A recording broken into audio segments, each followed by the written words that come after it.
Bismillahirrahmanirrahim. Mengingat begitu buruknya perbuatan menggunjing, pelakunya disamakan dengan pemakan daging bangkai. Sebagaimana yang telah dijelaskan dalam Al-Quran, janganlah sebagian kalian menggunjing sebagian yang lain. Sukakah salah seorang di antara kalian memakan daging saudaranya yang sudah mati? Tentu kalian merasa jijik. Rasulullah sallallahu alaihi wasallam bersabda, Kullul muslimi 'alal muslim haramun damuhu wa maluhu wa 'irduh. Setiap orang muslim terhadap orang muslim lainnya itu haram darahnya, hartanya, dan kehormatannya. Rasulullah sallallahu alaihi wasallam bersabda, jangan kalian saling dengki, saling benci, saling menjerumuskan, saling membelakangi, dan jangan sebagian kalian menggunjing sebagian yang lain. Jadilah kalian hamba-hamba Allah yang bersaudara. Jabir dan Abi Sa'id berkata bahwa Rasulullah sallallahu alaihi wasallam bersabda, jauhilah menggunjing. Sesungguhnya menggunjing itu lebih berat daripada zina. Orang yang berzina bisa jadi kemudian bertobat, lalu Allah yang Maha Suci menerima tobatnya. Sedangkan menggunjing tidak akan diampuni dosanya hingga ia dimaafkan oleh temannya yang digunjing. Anas radhiyallahu an berkata bahwa Rasulullah sallallahu alaihi wasallam pernah bersabda, pada malam dijalankan Isra Mi'raj, aku bertemu beberapa orang yang mencakar mukanya dengan kukunya. Kemudian aku bertanya, hai Jibril, siapa mereka itu? Jibril menjawab, mereka adalah orang-orang yang menggunjing manusia dan melecehkan kehormatan orang lain. Sulaiman ibnu Jabir berkata, aku menghadap Rasulullah sallallahu alaihi wasallam dan berkata, ajarkanlah kebaikan kepadaku. Rasulullah lalu berkata, jangan sekali-kali meremehkan perbuatan baik, meskipun engkau hanya menuangkan air dari timbamu ke dalam bejana orang yang meminta minum, dan bertemu temanmu dengan wajah tersenyum. Apabila temanmu pergi, jangan menggunjingnya. Al-Barra ibnu Azib berkata bahwa Rasulullah sallallahu alaihi wasallam berkhutbah kepada kami sampai didengar oleh gadis-gadis yang ada di rumahnya. Dalam khutbahnya beliau berkata, hai orang-orang yang beriman dengan lisannya dan tidak dengan hatinya, jangan menggunjing kaum muslimin dan jangan mengintai aib mereka. Barang siapa mengintai aib saudaranya, niscaya Allah akan mengintai aibnya.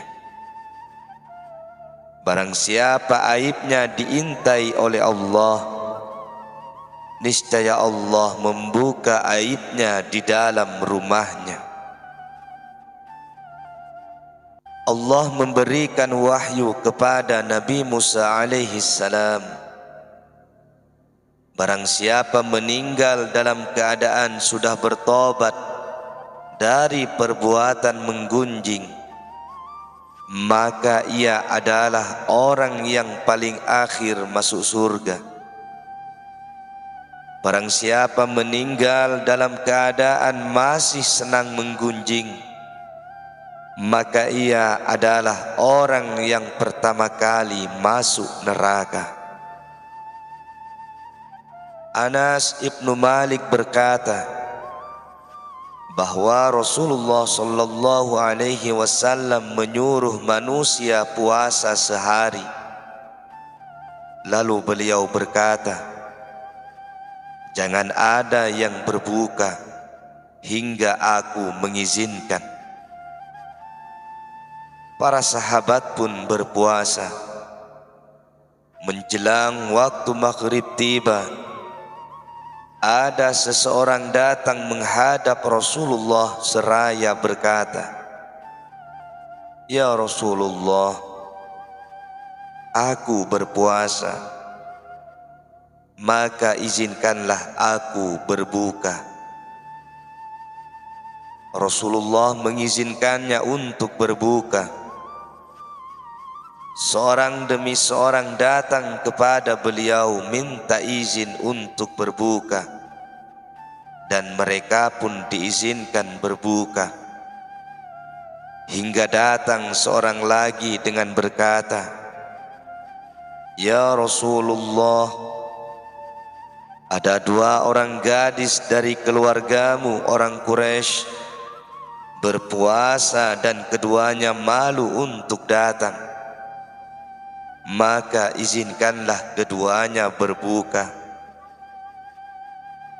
Mendengar ucapan itu, Rasulullah berpaling dari orang itu. Orang itu kemudian mengulangi permintaannya. Rasulullah pun berpaling untuk kedua kalinya. Orang tersebut masih mengulangi lagi permintaannya. Maka beliau berkata, "Sesungguhnya kedua gadis itu tidak berpuasa.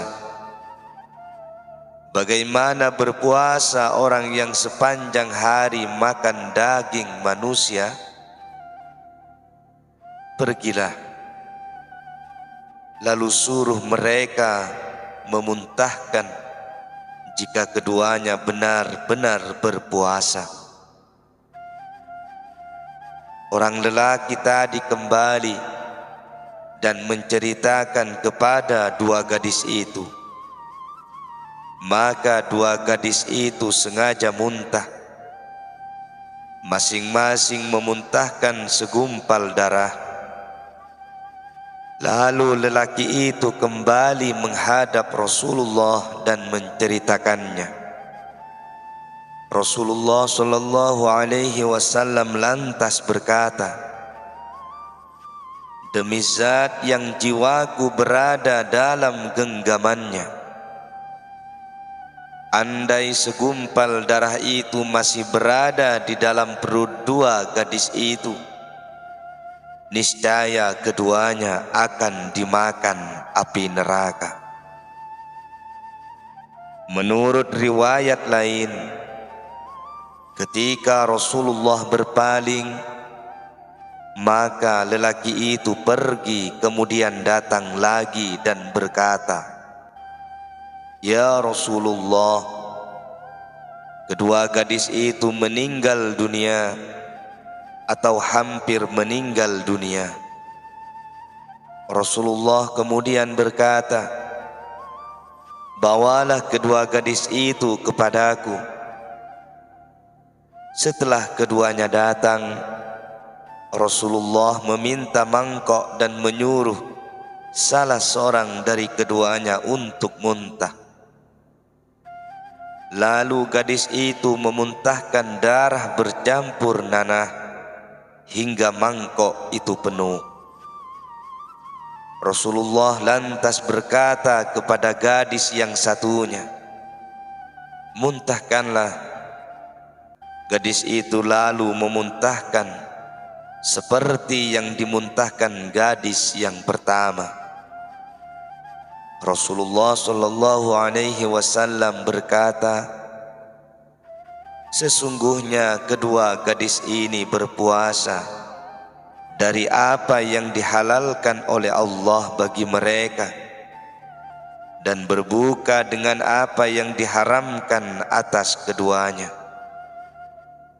Salah seorang dari keduanya duduk di samping yang lain, lalu memulai memakan bangkai manusia. Anas ibnu Malik radhiyallahu an berkata bahwa Rasulullah sallallahu alaihi wasallam berkhutbah kepada kami. Dalam khutbah itu beliau menerangkan riba dengan berapi-api. Seraya berkata, "Sesungguhnya 1 dirham yang diperoleh seorang dari hasil riba, dosanya lebih besar di sisi Allah daripada 36 perbuatan zina yang dilakukan oleh 1 orang. Sedang riba yang paling besar adalah menghancurkan harga diri orang muslim." Jabir ibnu Abdullah berkata, "Kami bepergian bersama Rasulullah. Kemudian beliau mendatangi 2 kuburan yang kedua penghuninya sedang disiksa. Beliau lalu berkata,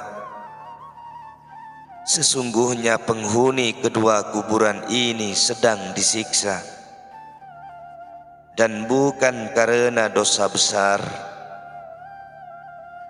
Adapun seorang dari keduanya disiksa karena suka menggunjing orang lain, sedang yang lain disiksa karena tidak membersihkan kencingnya.'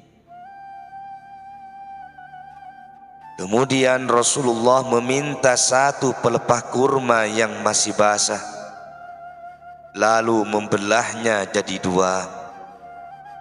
Setelah itu Rasulullah memerintahkan agar pelepah itu ditancapkan pada masing-masing kuburan itu, seraya berkata, 'Ingatlah, siksa kedua orang itu diringankan selama kedua pelepah ini masih basah atau belum kering.' Pada suatu hari Rasulullah sallallahu alaihi wasallam melakukan hukum rajam kepada Ma'is ibnu Malik al-Aslami karena zina. Lalu ada orang yang berkata kepada temannya, 'Orang ini mati di tempatnya sebagaimana anjing mati di tempatnya.' Kemudian Rasulullah mengajak kedua orang itu melewati suatu bangkai. Lalu beliau berkata, 'Gigitlah bangkai ini.' Kedua orang itu lantas berkata, 'Ya Rasulullah, kami harus menggigit bangkai.' Beliau lalu berkata,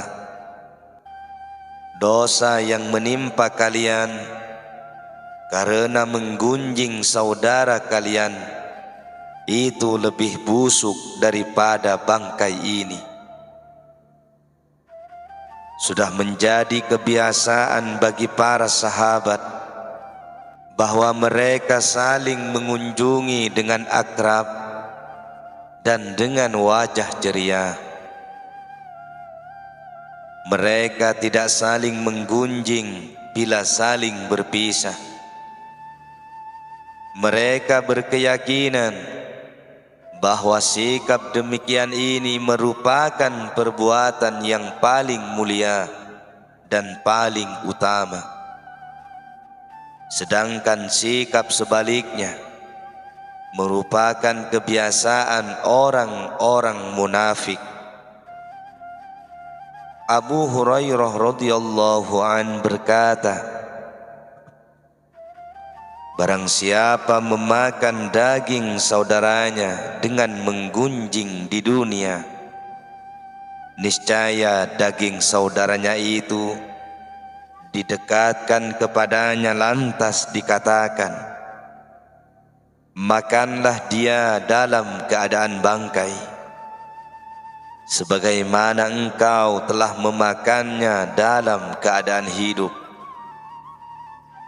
Kemudian ia memakannya dan berteriak dengan wajah yang seram. Dikisahkan ada dua orang lelaki sedang duduk-duduk di salah satu pintu masjid. Tiba-tiba ada seorang lelaki yang menyerupai wanita atau banci, dan orang ini berusaha menghilangkan sifat kewanitaannya. Lalu kedua orang itu berkata, meskipun ia sudah bersikap seperti itu, tetap masih tampak tingkah lakunya seperti wanita. Setelah berkata demikian, keduanya sholat berjemaah bersama orang-orang yang lain. Sedang dalam hati kedua orang tadi masih ada kesan akan apa yang baru saja dikatakan kepada lelaki banci itu. Sesudah sholat, kedua orang tersebut datang kepada Atha ibnu Abi Rabah dan menceritakan apa yang dialami dalam sholat yang membuatnya tidak khusyuk. Lalu Atha menyuruh kedua orang itu mengulangi wudu dan sholatnya, serta mengqadha atau mengulangi puasanya jika keduanya berpuasa. Mujahid berkata tentang ayat, kecelakaanlah bagi setiap pencela atau humazah lagi penggunjing lumazah.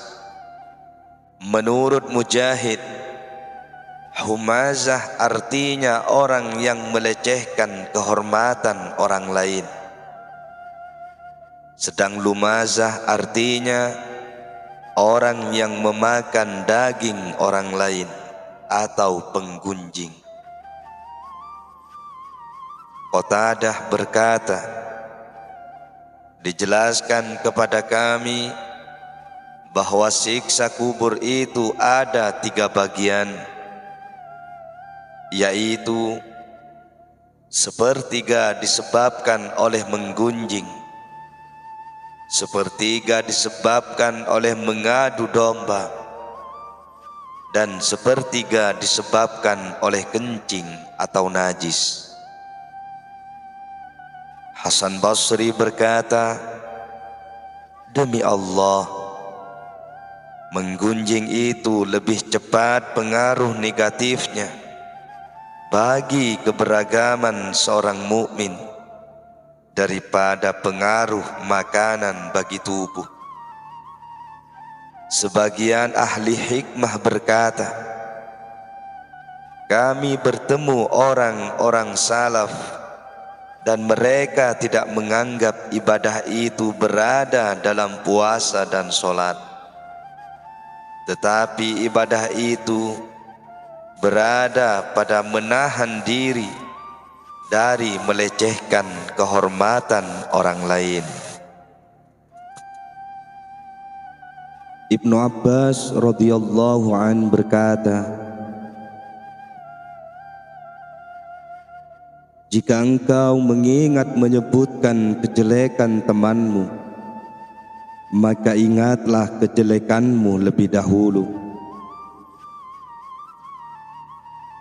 Sedangkan Abu Hurairah berkata, umumnya orang itu mampu melihat kotoran kecil yang berada di mata temannya, namun ia tidak mampu melihat batang kurma yang berada di matanya sendiri. Hasan Basri berkata, wahai anak Adam, kalian tidak akan bisa mencapai hakikat keimanan jika kalian masih mencela orang lain. Sebelum mencela orang lain, lihatlah aib yang ada pada diri sendiri, hingga kalian memperbaiki aib itu sampai hilang dari diri kalian. Apabila kalian melakukan yang demikian itu, maka kalian akan terkonsentrasikan pada upaya memperbaiki diri sendiri. Hamba yang paling dicintai Allah adalah hamba yang selalu memperbaiki dirinya sendiri tanpa melihat aib orang lain. Malik ibnu Dinar berkata, Nabi Isa alaihi salam berjalan bersama Hawariyun atau sahabat-sahabatnya, dan mereka menemukan bangkai anjing. Lalu Hawariyun berkata, alangkah busuknya bangkai anjing itu. Nabi Isa lantas berkata, alangkah putih gigi anjing itu.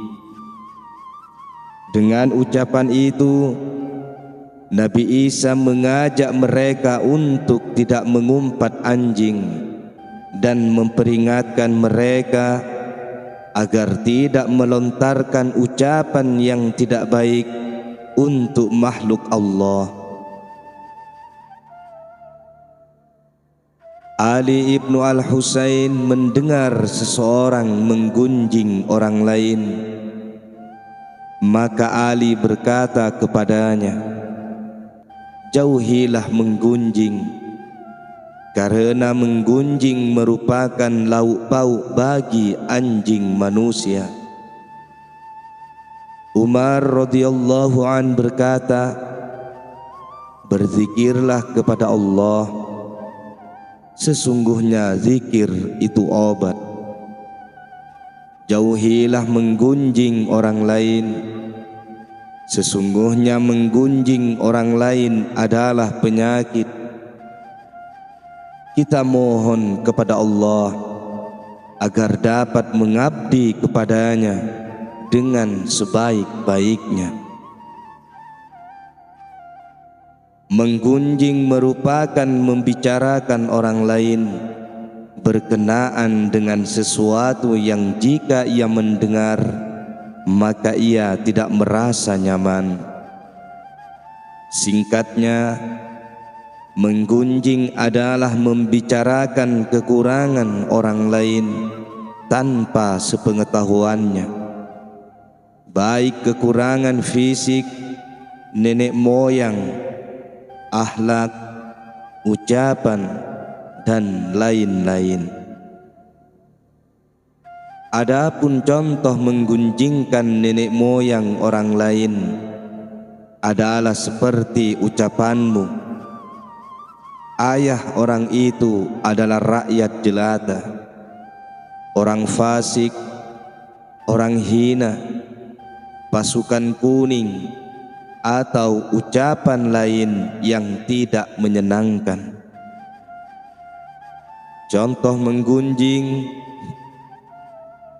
Dia jelek perangainya, kikir, sombong, pemarah, keras kepala, penakut, dan lain-lain.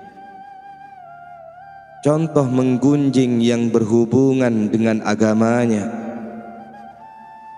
Dia orang yang meremehkan sholat, zakat, atau tidak menjaga diri dari najis, tidak menjaga puasanya dari perbuatan keji, pengumpat, dan suka melecehkan kehormatan orang lain atau ucapan lainnya yang sejenis.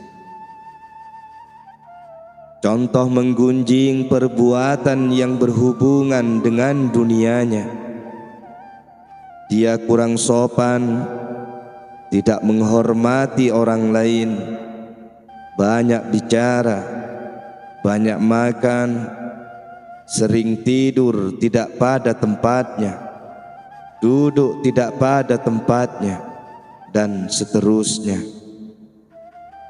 Adapun contoh menggunjing pakaian, pakaiannya itu lebar lengannya, pakaiannya terlalu panjang, pakaiannya kusut, kotor, dan lain-lain. Sebagian orang berkata, membicarakan suatu keburukan yang berkaitan dengan agama tidak termasuk menggunjing, karena ini mencela apa yang dicela oleh Allah. Boleh menyebutkan perbuatan maksiat seseorang dan boleh mencelanya. Hal ini berdasarkan dalil yang diriwayatkan bahwa ada seseorang yang bercerita kepada Rasulullah tentang seorang wanita yang rajin sholat dan rajin puasa, tetapi lisannya selalu menyakiti tetangga. Maka Rasulullah berkata, dia akan berada di neraka. Juga pernah diceritakan kepada Rasulullah sallallahu alaihi wasallam tentang wanita lain yang kikir. Lalu beliau bertanya, jadi apa kebaikannya? Ketahuilah, kesimpulan yang diambil oleh sebagian orang ini salah dan merupakan kesimpulan yang ceroboh, karena orang sahabat yang datang dan menceritakan tentang seorang wanita kepada Rasulullah sallallahu alaihi wasallam dalam riwayat di atas bermaksud untuk mengetahui hukumnya dengan pertanyaan, dan tidak bermaksud menceritakan kekurangan wanita tersebut. Sedang pertanyaan seperti itu tidak diperbolehkan pada selain majelis Rasulullah sallallahu alaihi wasallam. Demikian ini berdasarkan kesepakatan para ulama bahwa barang siapa menceritakan aib orang lain, maka ia telah menggunjing. Ia telah masuk ke dalam definisi menggunjing yang telah dijelaskan oleh Rasulullah, meskipun yang diceritakan itu benar adanya. Dan ia telah durhaka kepada Allah dan memakan daging saudaranya, berdasarkan sabda Rasulullah, apakah kalian mengetahui apa menggunjing itu? Para sahabat menjawab, Allah dan Rasulnya lebih mengetahui. Rasulullah berkata, kalian menyebut kekurangan orang lain tanpa sepengetahuannya. Para sahabat lantas bertanya, Bagaimana jika apa yang kami katakan itu benar adanya? Rasulullah menjawab, jika apa yang kalian katakan itu benar adanya, maka kalian telah menggunjingnya. Bila apa yang kalian katakan tidak benar adanya, maka kalian telah berdusta. Muaz ibnu Jabal radhiyallahu an berkata, sekelompok sahabat menceritakan saudaranya kepada Rasulullah sallallahu alaihi wasallam. Alangkah lemahnya dia. Maka Rasulullah berkata, kalian telah menggunjing saudara kalian. Mereka berkata, kami mengatakan apa adanya. Rasulullah berkata, kalau kalian mengatakan sesuatu yang tidak ada padanya, maka kalian telah berbuat dusta. Huzaifah radhiyallahu an berkata, Aisyah menyebut seorang wanita di dekat Rasulullah. Ia berkata, wanita itu pendek. Rasulullah langsung berkata, engkau telah menggunjingnya. Hasan berkata, membicarakan orang lain ada 3, ghibah, buhtan, dan ifkun. Ketiganya ini terdapat dalam kitabullah. Ghibah adalah menceritakan sesuatu yang ada pada seseorang.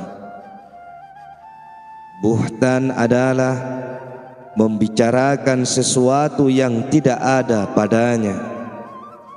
Sedangkan ifkun adalah mengatakan sesuatu yang telah sampai kepadamu tentang orang lain.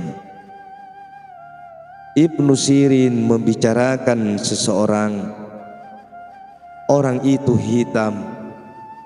Kemudian dia berkata, astaghfirullah, aku telah menggunjing. Ibnu Sirin membicarakan Ibrahim An-Nakhai yang matanya buta sebelah. Lalu Ibnu Sirin meletakkan tangannya pada matanya sendiri dan tidak mengatakan, orang yang buta matanya. Aisyah radhiyallahu an berkata, jangan menggunjing orang lain. Aku pernah berkata, pakaian wanita itu terlalu panjang. Saat itu aku berada di dekat Rasulullah.